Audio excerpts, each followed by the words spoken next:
Hello guys, this संकेत चौधरी। तो इस वीडियो में आप सभी के साथ मैं अपना IBPS PO का जो मेरा लास्ट ईयर का इंटरव्यू था उसका एक्सपीरियंस शेयर करूंगा। उससे पहले ही मैंने एक बार इंटरव्यू दिया है जब मेरे 55 नंबर आए थे और लास्ट ईयर मेरे नंबर आए थे 80। तो कौन कौन सी ऐसी चीज़ें थी जिन पर मुझे लगा कि हाँ मेरे नंबर कटे हैं और उन पर मैंने अगले साल काम किया, वो भी चीज़ मैं आपको बताऊँगा। और चलिए वीडियो को स्टार्ट करते हैं। ज़्यादा देर नहीं करते क्योंकि आपके भी इंटरव्यू आने वाले हैं, 11 तारीख से है, ज़्यादा टाइम अब नहीं बचा है। तो ज़्यादा लंबी नहीं करूँगा वीडियो को, जल्दी जल्दी आपको सब बता दूंगा। तो मेरा लास्ट ईयर इंटरव्यू हुआ था लखनऊ में, होटल सेवी ग्रैंड होटल में। सुबह के टाइम मेरा इंटरव्यू था। तो एक दिन पहले ही मैं लखनऊ पहुंच गया था और अगले दिन सुबह सुबह मेरा सुबह वाले बैच में इंटरव्यू था। और मैं गया अगले दिन सुबह सुबह बिल्कुल टाइमली, अपना बेस्ट ड्रेस जो भी मैं पहन सकता था वो पहनने के बाद मैं अपना तैयार वैयार होकर इंटरव्यू देने गया। टाइम से मैं वहाँ पहुँच गया था और वहाँ पे जाके मेरा DV भी आई थिंक सबसे पहले हुआ था। और मुझे वहाँ पे जाके पता चला कि हाँ जो मेरा इंटरव्यू है वो सबसे पहले है। तो भाई एक होपलेसनेस तो होती है कि यार लास्ट ईयर हुआ नहीं था, 55 नंबर आए थे और इस बार इंटरव्यू देने गया हूँ सबसे पहला मेरा इंटरव्यू। मगा यार बहुत क्वेश्चन पूछे जाएंगे। टाइम भी आई थिंक सुबह वाले समय थोड़ा ज़्यादा टाइम वे आपको देते हैं, मुझे ऐसा लगता है जितना मैंने सुना है। तो घबराहट थी एक मन के अंदर, मगर देखते हैं जैसा होगा देखा जाएगा। तो उसके बाद क्या हुआ कि वे आपका नाम बुलाते हैं कि आइए आपको इंटरव्यू जहाँ पे हो रहा है वहाँ पे लेके जाने के लिए आपका नाम बुलाते हैं। तो उन्होंने मेरा नाम बुलाया बट मैं पता नहीं कहाँ फ़ोन में व्यस्त था या फिर कहीं और मेरा ध्यान था। तो उन मतलब मेरा ध्यान नहीं गया उनकी तरफ। तो उसके बाद वे मुझसे पहले एक दो जने को और ऊपर लेके चले गए थे। तो फिर उसके बाद उन्होंने मेरा नाम बुलाया, मुझे पता चला कि हाँ अब मेरा नंबर है जाने का। तो फिर उन्होंने बताया कि हाँ तुम्हारे से पहले कोई जा चुका है बट आपने सुनी नहीं, हम आवाज़ लगा रहे थे आपको। तो ठीक है, उसके बाद में फिर ऊपर गया जहाँ इंटरव्यू हो रहा था। तो मैंने देखा कि मुझसे पहले आई थिंक एक लड़की जा चुकी थी इंटरव्यू देने के लिए और सेकंड नंबर पे फिर मेरा इंटरव्यू हुआ था वहाँ पे। और मैंने अपने बराबर वाले से कहा कि भाई टाइम नोट करना कि हाँ कितना टाइम मेरा लगेगा अंदर, कितना इंटरव्यू चलता है। उसके बाद मेरा नंबर आया इंटरव्यू देने का। उन्होंने कहा कि नेक्स्ट आइए, तो उन्होंने गेट खोला, मैंने खोला और कहा सर मे आई कम इन। उन्होंने कहा आइए आइए। तो मैं अंदर गया, जो हमारी पैनल की हेड थी वो एक लेडी थी। तो मैंने सबसे पहले जाके उनको ग्रीटिंग दी, गुड मॉर्निंग मैम, और उसके बाद good morning sir, good morning sir, good morning sir, good morning sir. तो फिर मैम ने कहा ठीक है संकेत सिट डाउन। तो उसके बाद मतलब जो वो होता है ना कि भाई पहला क्वेश्चन आएगा इस बार क्या पूछेंगे मुझसे। तो इस बार मतलब एक चीज़ के लिए मैं तैयार था कि हाँ अगर उन्होंने मेरे से ये पूछ लिया ना कि हाँ तुम्हारा कौन सा अटेम्प्ट है, और तो मैं इस चीज़ में ये था कि मेरा सेकंड ही अटेम्प्ट है, तो सेकंड ही इंटरव्यू है। तो कहीं ना कहीं उनको ये लग सकता है कि हाँ ये शिद्दत से चाहता है इस चीज़ को, तो हो सकता है इसको ध्यान रखते हुए वो थोड़ा सा नंबर और एक्स्ट्रा देगी। हाँ लड़का मेहनत तो कर रहा है। तो सबसे पहले ही मैडम ने मेरे से ये क्वेश्चन पूछा कि फर्स्टली बताइए संकेत कब से आप तैयारी कर रहे हैं। तो मैडम को मैंने बताया कि मैम मैं 2 साल से तैयारी कर रहा हूँ और ये मेरा सेकंड अटेम्प्ट है एंड सेकंड मेरा ये इंटरव्यू है। तो अच्छा मैम, थोड़ी सी हुई हैरान, अच्छा आपका सेकंड इंटरव्यू है? जी मैम। तो उन्होंने कहा कि तो लास्ट ईयर आपके इंटरव्यू में कम नंबर कैसे रह गए थे, कितने नंबर आपके आए थे? मैंने मैडम को बताया आई थिंक मैम मेरे 55 के आसपास नंबर आए थे। तो उन्होंने कहा इतने कम नंबर आपको क्यों आए, आपके हिसाब से आपका इंटरव्यू अच्छा नहीं गया था? तो मैंने मैडम से कहा कि हो सकता है मैम जो मेरा समझाने का तरीका है वो इंटरव्यूअर को पसंद नहीं आया, तो या फिर इंटरव्यूअर को मैं पसंद नहीं आया। तो उन्होंने कहा अच्छा इंटरव्यू को पसंद नहीं आया इसलिए कम नंबर मिले थे। तो मैंने उनको कहा नहीं मैम, मेरे कहने का मतलब ये है कि जो मेरा चीज़ों को एक्सप्लेन करने का तरीका या प्रेजेंट करने का तरीका था उस टाइम पर अच्छा नहीं था और उसी चीज़ पर मैंने इस बार काम करा है और मैं आपके सामने यहाँ पर बैठा हूँ। तो ठीक है, मैडम ने मेरी बात सुनी और उसके बाद उन्होंने नेक्स्ट क्वेश्चन की तरफ प्रोसीड करना ज़रूरी समझा। तो सबसे पहला क्वेश्चन इसके बाद उनका ये था कि अच्छा आप बताइए आपके फादर क्या करते हैं। तो मैंने मैडम को बताया कि मैम मेरे फादर डॉक्टर हैं। और उसके बाद उन्होंने कहा फिर उन्होंने ये पूछा कि अगर आप बैंकिंग में क्यों आना चाहते हैं, आपके फादर डॉक्टर है तो आप तो मेडिकल इंडस्ट्री में भी जा सकते हैं। तो इसका बड़ा सही जवाब मैंने रेडी करके रखा था और मैंने नोट्स में अपलोड भी किया है। तो उसमें कुछ ऐसा था कि हाँ मैम, एक रिपोर्ट आई थी वर्ल्ड बैंक की, उसके अकॉर्डिंग जो इंडिया की इकोनॉमी है वो इतने साल में बढ़कर कुछ $5 ट्रिलियन के आसपास हो जाएगी। और अगर इंडिया को इतनी बड़ी इकोनॉमी बनना है तो उसमें जो हमारा बैंकिंग सेक्टर है उसका एक बहुत बड़ा रोल रहेगा।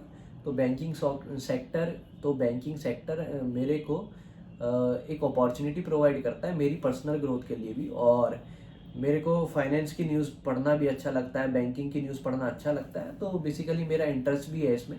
और बैंकिंग हमें लोगों को सर्व करने का मौका भी देता है, तो इसीलिए मैं बैंकिंग में आना चाहता हूँ। तो उसके बाद मैडम ने मेरे से अगला सवाल पूछा। वे सेटिस्फाइड हो गए थे आई थिंक मेरे जवाब से, मुझे ऐसा लगा। तो फिर उन्होंने मेरे से पूछा कि आपको पता है ना, जो बैंकिंग है उसमें आपकी जो पोस्टिंग्स हैं वो रूरल एरियाज़ में भी हो सकती हैं, तो आपको इससे कोई दिक्कत तो नहीं है। तो मैंने मैडम को बताया कि जो मेरे फादर हैं वो एक गांव में उनका क्लिनिक है, वहीं पर वे अपनी प्रैक्टिस करते हैं। तो मैं वहाँ पर भी काफ़ी बार आता जाता रहता हूँ, और जो मेरा अपना गांव है मैं वहाँ पर भी काफ़ी आता जाता रहता हूँ। वहाँ के जो लोग हैं उनसे मैं अच्छे से इंटरेक्ट कर पाता हूँ, मेरे को कोई दिक्कत नहीं होती इस चीज़ में। तो रूरल पोस्टिंग से मेरे को कोई आपत्ति नहीं है। फिर उन्होंने पूछा कि क्या आपको लगता है कि ग्रामीण क्षेत्रों में भी फाइनेंशियल इंक्लूजन बढ़ रहा है। इसके लिए काफ़ी सही जवाब मैंने तैयार करके रखा था, और मैंने उसको नोट्स में भी डाला है कि मैम हमें पता है कि हमें अभी काफ़ी लंबी दूरी तय करनी है, बट जैसे कि हमें पता है कि एक रिपोर्ट के अनुसार अभी 46 करोड़ जनधन अकाउंट खुले हैं, एंड 91 करोड़ लोगों के पास डेबिट कार्ड भी है, एंड 7.36 करोड़ लोगों के पास क्रेडिट कार्ड है। तो ये चीज़ हमें बताती है कि हाँ, लोग धीरे धीरे फाइनेंशियल चीज़ों के तरफ बढ़ रहे हैं, एंड जो हमारा लक्ष्य है लोगों को फाइनेंशियली इंडिपेंडेंट बनाने का, हर एक बंदे का बैंक अकाउंट हो, हम सभी को बैंकिंग सुविधाओं से जोड़ सके। तो कहीं ना कहीं हम इस चीज़ में काफ़ी अच्छा परफॉर्म कर रहे हैं। एंड एक रिपोर्ट के अनुसार जो अकाउंट ज़्यादा खुले हैं वो रूरल एरियाज़ में भी खुले हैं। इसके बाद अराउंड 2 से 3 मिनट तक इसी चीज़ पर डिस्कशन हुआ था। उन्होंने कुछ मेरे से ऐसा भी पूछा था कि हम और क्या कर सकते हैं जिससे कि जो ग्रामीण क्षेत्रों में लोग हैं उनमें हम और जागरूकता, उनको हम और जागरूक कर पाएँ फाइनेंशियल चीज़ों को लेकर। तो इस पर मेरा आई थिंक 2 से 3 मिनट का डिस्कशन हुआ था। उन्होंने क्वेश्चन पूछा, मैंने जवाब दिया, ऐसे 2 से 3 मिनट की कुछ बातें हुई थी। उसके बाद मैडम ने मेरे से अगला सवाल पूछा था, इतना मेरे याद नहीं है, देखो आंसर क्या दिया था, 1 साल पूरा का पूरा ख़त्म हो चुका है। मैं आपको बता रहा हूँ फिर भी मैंने किस तरह से जवाब दिया और उन्होंने क्या क्वेश्चन पूछे थे। एंड इसके बाद उन्होंने ये पूछा था कि हाँ, एक आदमी है जिससे आपको लोन रिपे करवाना है, और वो एक ग्रामीण क्षेत्र का आदमी है, तो आप कैसे करवाएंगे लोन को रिपे। तो मैडम को मैंने इस चीज़ का ये जवाब दिया था, फर्स्ट ऑफ ऑल मैं कोशिश करूँगा उस आदमी को समझा सकूँ कि अगर वो टाइमली लोन की रिपेमेंट कर देता है तो उसको इन फ्यूचर क्या बेनिफिट्स हो सकते हैं, और अगर वो नहीं करता तो क्या क्या उसको नुकसान हो सकते हैं। एंड इसके अलावा जो गांव के सरपंच लोग होते हैं पंचायत में, और जो पंचायत में लोग होते हैं, तो हम उनसे भी कांटेक्ट कर सकते हैं, क्योंकि ऐसे क्षेत्रों में ना कि उन लोगों को काफ़ी माना जाता है, अगर वे किसी चीज़ को कह देते हैं तो लोग उस चीज़ पर ध्यान देते हैं और उनकी बात को मानते भी हैं। तो हम उनसे बात करके कह सकते हैं कि हाँ सर, ये एक पर्सन है लोन रिपे नहीं कर पा रहा, प्लीज़ आप इससे कह दीजिए, मतलब आप इससे कह दीजिए कि लोन रिपे कर दे। तो ये कुछ उपाय हैं जो हम मतलब रास्ते अपना सकते हैं। तो मैडम को मैंने ये बताया था। इसके बाद मतलब ये सवाल ना खाली मैडम ने नहीं पूछे, 5 लोगों का पैनल था, बीच में मैडम थी और सारे सर थे। तो पहले मैडम ने काफ़ी सवाल पूछे, फिर सर सर सर सर, मतलब 5 लोगों ने कुछ ना कुछ पूछा था। तो उसके बाद एक सर ने मेरे से पूछा कि बताइए फास्टैग क्या है। मैंने सर को बताया कि फास्टैग क्या है।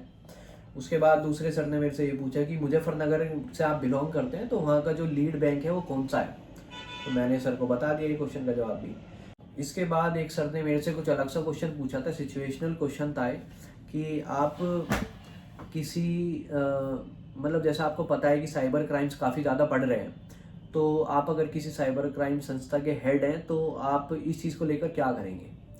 तो मैंने बैंक से रिलेटेड करके ये चीज़ें बताई थी उनको कि सर, अगर मैं किसी ऐसी संस्था का हेड हूँ तो मैं सबसे पहले कुछ अवेयरनेस कैंपेन्स चलाऊँगा, जिससे कि जो बैंकर्स हैं मैं उनको फर्स्ट ऑफ ऑल इन सब चीज़ों से अवेयर करा सकूँ कि हाँ क्या क्या रास्ते हो सकते हैं जो कि कोई फ्रॉडर्स या फिर साइबर क्राइम करने वाले लोग यूज़ कर सकते हैं, जिससे कि साइबर थ्रेट हो सकता है, उनको फर्स्ट ऑफ ऑल अवेयर करेंगे। कुछ हम कैंपेन्स ऐसे चलाएंगे एंड वर्कशॉप्स भी कर सकते हैं ऐसा कुछ, जिससे कि उनको इन सब चीज़ों के बारे में पता चले, जिससे कि वे जनता को भी इससे जागरूक कर सकें।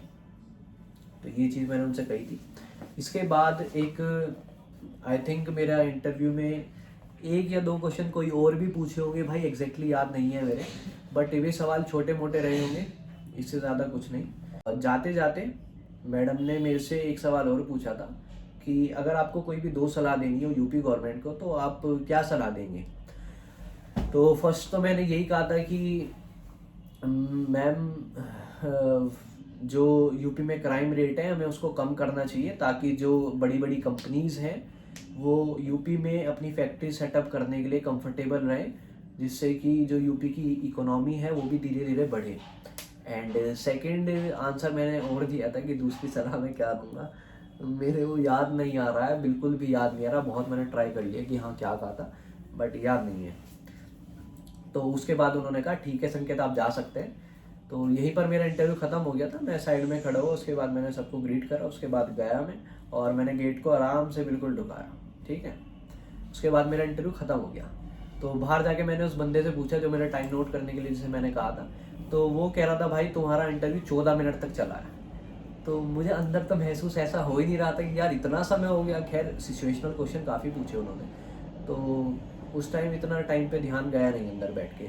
बट बाहर जाके जब पता चला कि 14 मिनट चला, मगा यार बहुत बढ़िया, ये तो सही हो गया काम। तो यानी कि मतलब वे भी इंटरेस्ट ले रहे थे चीज़ों में। तो ये मेरा इंटरव्यू एक्सपीरियंस था।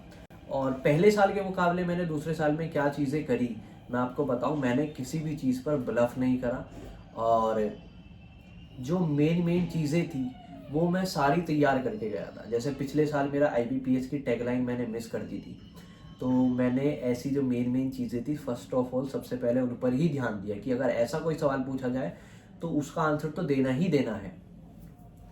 और मैं कोई भी उनको आंसर देने से पहले ना एक पॉज ले रहा था कि हाँ मुझे कहना क्या है, मैं उस चीज़ के बारे में सोच लूँ। बार बार बीच में मैं ऐसा ना करूँ क्या कहना है, मतलब कहने के बीच में ऐसा कुछ मेरा ठहराव इतना ज़्यादा ना है, तो पहले ही सोच लूँ उसके बाद आंसर करूँ। और अगर कोई ऐसा क्वेश्चन था जिसका मुझे नहीं पता था तो मैंने डायरेक्टली उनसे कह दिया था। एक दो सवाल आई थिंक, कुछ ही क्वेश्चन थे। एक सवाल आई थिंक था कुछ जिस पर मैंने कहा था sorry ma'am I am not able to remember it right now. उसके अलावा तो मैंने मोस्टली सवालों के आंसर करे थे, क्योंकि मेरे से मोस्टली पूछे ही सिचुएशनल क्वेश्चन गए थे। तो मैं सच बताऊं, मैंने स्टैटिक को और करंट इवेंट्स को इस बार ऐसे प्रिपेयर करके रखा था कि हाँ मेरे से कुछ भी पूछेंगे। लिटरली बंदे डरते हैं कि बैंक के बारे में ज़्यादा ना पूछें, बट मेरे को क्या था कि मेरे से बैंक के बारे में ही पूछ ले, क्योंकि मैंने पढ़ इतना लिया था कि हाँ वे मेरे से कुछ भी पूछेंगे, मैं इतनी जानकारी उनको दे दूंगा कि वे हैरान हो जाएंगे कि हाँ इसने बढ़िया पढ़ रखा है, इस लड़के को तो नंबर देने ही देने हैं।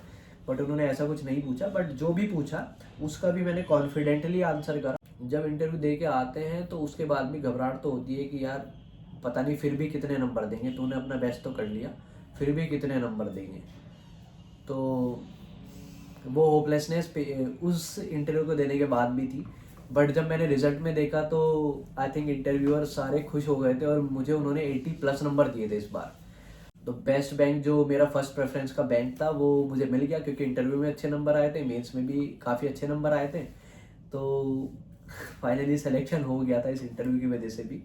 फर्स्ट ईयर का मेरा इंटरव्यू था, उसमें जाने से पहले मैं काफ़ी होपलेस था। मैं सोच रहा था कि मतलब जितनी ज़्यादा से ज़्यादा चीज़ें मैं पढ़ सकूं उतना पढ़ लूं कि कुछ भी ऐसा ना पूछे जो मेरे पे ना आता हो। तो उस चक्कर में मैं ज़्यादा चीज़ें ग्रैब करने के चक्कर में थोड़ा सा मतलब होपलेस हो गया था कि होपलेस ही कहते हैं, होपलेस हो गया था कि डरा डरा सा हो गया था कि क्या ना पूछ ले, वैसे तो क्या ही पूछ लेंगे, तो कुछ ऐसा ना पूछ ले जो ना आता हो। और जब सेकंड बार मैं इंटरव्यू देने गया तो मेरे को ध्यान है अब भी, मैं एक दिन पहले चला गया था लखनऊ, और पिछले वाले दिन मैं पूरी रात लखनऊ में घूमा था। मेरे दोस्त थे, मैं अपने एक दोस्त के साथ गया था और साथ में कुछ और लोग भी थे। तो पूरा मैं लखनऊ में जितना एक्सप्लोर कर सकता था मैं थोड़ा बहुत रात को अपना घूमा फिरा था। वहाँ पे एक अम्बेडकर पार्क है, मैं वहाँ पर घूमने गया था रात को। एक वहाँ पर एक फूड स्ट्रीट है, वहाँ पे घूमने गया था, तो पूरा एंजॉय करा था मैंने पिछले दिन। और अगले दिन भी सुबह सुबह इंटरव्यू था, तो कुछ भी सोचने का टाइम मुझे नहीं मिला, आराम से अपना गया इंटरव्यू। मेरा पहले ही 1 घंटे में मैं गया और मेरा इंटरव्यू ख़त्म हो गया था। उसके बाद मैं जब घर आया होटल में, तो मेरा दोस्त भी हैरान हो गया, भाई इतनी जल्दी कैसा आ गया तुम। मैंने पहले साल गलती करी थी, मैंने एक चीज़ को लेकर ब्लफ किया था और काफ़ी चीज़ों को लेकर बोला था मैंने कि sorry sir, I am not able to remember it right now. शायद वो मेरा टाइम ही बढ़िया नहीं था। और अगले साल मतलब किसी भी चीज़ को लेके मैंने ब्लफ नहीं करा। एक चीज़ उन्होंने ऐसी पूछी थी जिसको लेके मैंने कह दिया था कि मेरे को ये नहीं आता है, तो वे समझ भी गए थे। इसके अलावा सारे सिचुएशनल क्वेश्चन थे, मैंने आराम से बता दिए थे। तो मेरा तो भाई ये इंटरव्यू का एक्सपीरियंस था। सबसे इम्पोर्टेंट है कॉन्फिडेंटली आंसर करना, होपलेस नहीं होना है। एंड वे आपके साथ बढ़िया फ्रेंडली एनवायरनमेंट बना के रखेंगे। आपको भी ज़्यादा होपलेस होकर ये नहीं कि आप कंफ्यूज हो गए, कुछ कहना कुछ चाहते हैं और कह कुछ दें, ऐसा नहीं होना है। अपना कॉन्फिडेंट रहो, 10 मिनट की बात है, चिल करो। नंबर तुम्हारे मेंस में ठीक ठाक आए होंगे, नहीं भी आएंगे तो इंटरव्यूअर आपको ज़्यादा नंबर दे देंगे, आपका सिलेक्शन हो जाएगा। एंड जो आपका ड्रेसिंग सेंस है, मैं एक चीज़ मेरे को ये और इम्पोर्टेंट लगती है, जो आपका ड्रेसिंग सेंस है वो प्रॉपर होना चाहिए। Coat pant tie and shoes, proper साफ़ सुथरे कपड़े पहन के जाना और कॉम्बिनेशन भी सही से बिठाना, ठीक है। अगर तुम सब कहोगे तो एक वीडियो ड्रेसिंग पे भी बना दूंगा मैं कि हाँ क्या परफेक्ट ड्रेस हो सकती है लड़कों के लिए पहन के जाने के लिए। अगर तुम कहोगे तो मैं उस पर वीडियो बना दूंगा। तो यही था इस वीडियो में, ये था मेरा इंटरव्यू एक्सपीरियंस। एंड इस इंटरव्यू की वजह से मैं यहाँ पर हूँ और मैं बैंकिंग सेक्टर का पार्ट बन चुका हूँ। मेरे को मेरी फर्स्ट प्रेफरेंस का बैंक मिल चुका है। सो यही था इस वीडियो में। So thank you so much guys for watching this video. And जिन सभी का भी इंटरव्यू है उन सभी को all the very best, you will gonna rock it. बस कॉन्फिडेंट रहो। तो thank you so much guys for watching this video. See you, bye bye, tata, enjoy.